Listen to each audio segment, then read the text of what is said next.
Shalom, Barakatah Yahweh, Barakatah Yahweh Shai, Barakatah Yahweh, Barakatah Yahweh Shai, Barakatah Yahweh, Barakatah Yahweh Shai. All praise unto Yahweh Shai, Shai, Bashim Rakakadash.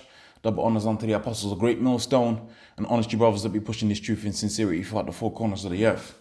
So this is going to be a video. I'm going to entitle this video, Give Space unto the Lord, okay, unto Yahweh, Bashim Yahweh Shai, Bashim Rakakadash, to do his things, okay, to do his thing, okay. And that's really going into a thing of faith, all right? Because you got to believe in the Most High, man, okay? You got to believe that he's going to do, okay, that he's going to do what he's promised to do, okay? Starting first and foremost with setting up the Lord to return, and then getting it to where the Lord, Yahweh Shai, is going to establish, okay, the throne, okay? And ultimately, right, the upliftment, okay, of the Negroes, Hispanics, Native Americans, the Israelites, and are scattered, the dispersed throughout the four corners of the earth. But even more so too, okay, having it to where I can't find the precept I want, but the spirit will guide me to some other precepts. But also too, having it to where you trust in the Lord in your day-to-day walk, man. Okay, a lot of brothers they try to complain their way into particular situations, man.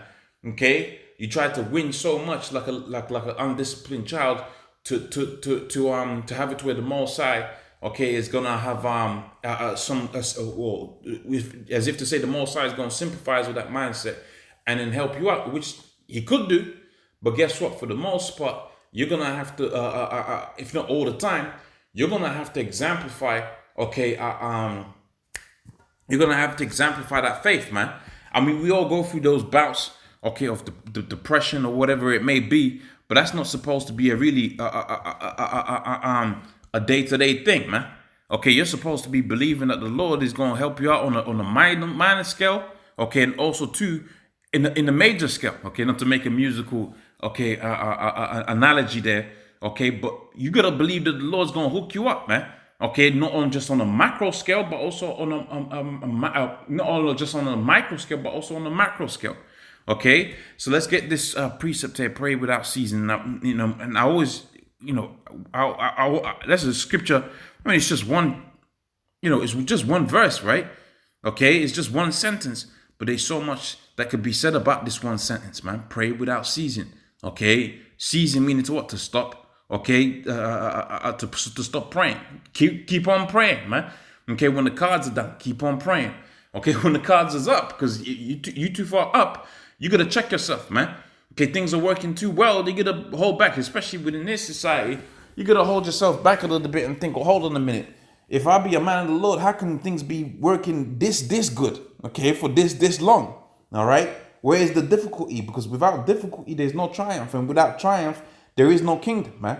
There's got to be a thing to get over something. We're going to see that within the book of Revelations, the second chapter. Or I can quote it, Revelations 2 and 25. Okay. All right. So let's read this precept actually, and I won't quote it. I'll go to it because I can't remember if that's the exact precept, but I'll go to it next. So it says here, pray without ceasing. So pray unto the Lord. Okay. Because this thing is not a marathon, man. Okay. It's a thing of persistent tests. Okay. Test today, test tomorrow, and continuous tests. And tests may not always, be so openly. Sometimes it might be disguised. Okay, a test could be a pay rise at the job, man.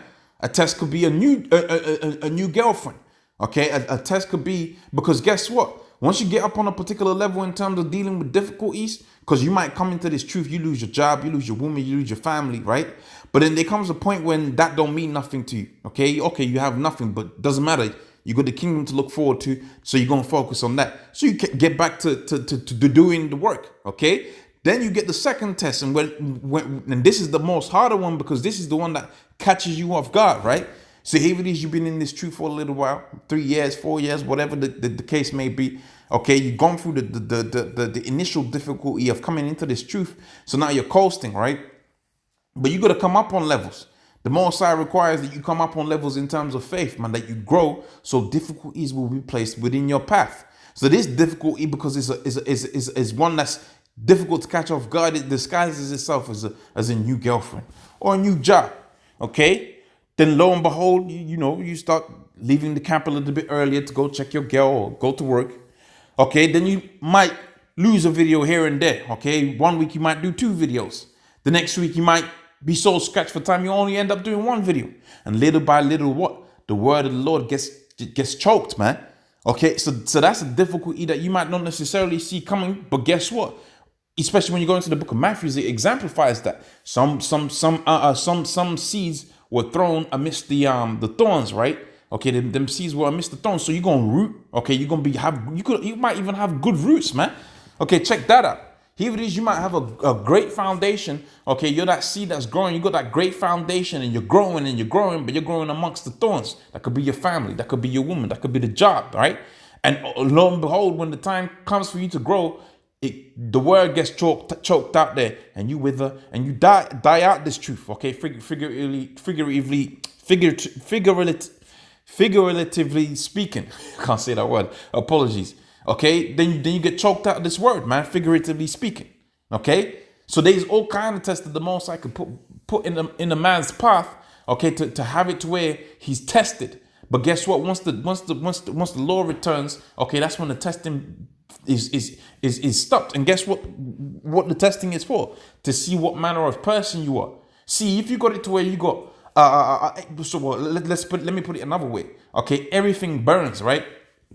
But the wood burns before the gold burns, man.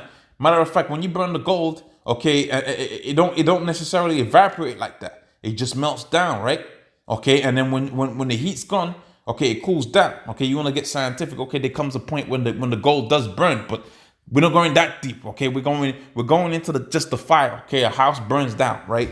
We're dealing with those temperatures. Okay.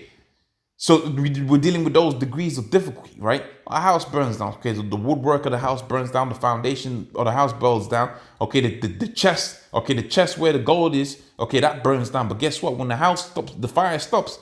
That gold's gonna still be there. And that's what the Lord's doing with these particular difficulties that the brothers be going through. Is he's testing what sort of manner of man you are. Okay. Let me try to search that precept out. That's a good precept to read here. Sort is. Now, hopefully. No, that's not it. If I put honorable vessels onto honor, vessel, and then honor, Lord's will, that's going to give us the precept that we want.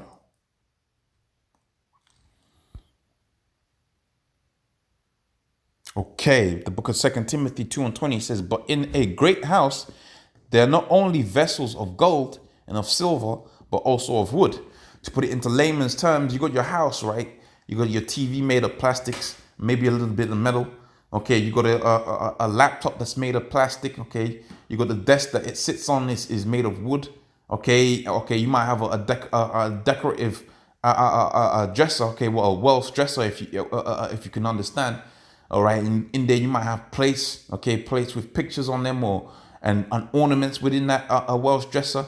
Okay, and then you might have a golden vase within that dresser, right? Now check it out, right? When that adversity comes, which is that fire, all right, all of that's gonna burn down, and what's gonna be left is the molten remnants, okay, the purity, okay, of that gold. Okay, let's put it in another example. When you're out there, you're digging for gold. What do you do to purify it? You burn it, man.